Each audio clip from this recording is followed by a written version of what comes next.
Isu so maboy patino ngwedu ati kwani siku sheri ngwedu kubudirira tishibuya masoko anowa kupangana ku patino songana pesa ne kuri kufarisime topangana kutepa eshana daviri munda producer magaro kubuya makani topari a possibilidade de sermos empreendedores. Epa, eu estou a ter uma ideia de querer abrir uma baixa, que a situação está mal. Nada. Somos nós que vamos na mão, isso. Onde não há isso? Já descia para na pano. Aí basta. Porque já não há matéria-prima. Isso, mas está bem. Que serio? Depois não dizer do pneu. Assim não dá com timba na casa. Assim não dá com timba na rume. Nós vamos agora.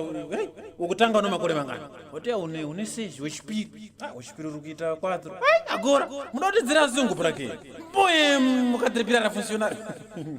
Não pode, pá.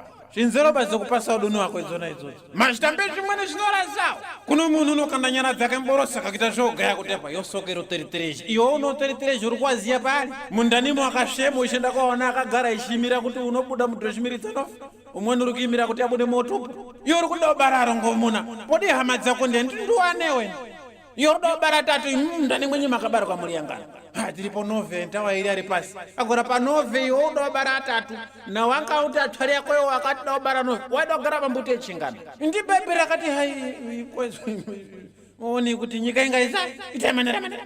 É verdade kuti nkubara parano no eso kundukusa manjingati ipanga no 04. Zuwa limwe ndichaita nhango meji kuzopurumuka nirishita yangu nerapizera ndenda kwenda koima pa msu hospitali paya ndishirenga kwesi ari kubuda maternidade kunoti pangana kada 5 minutos kuri kubuda 20 30 murikuita maitireni ambe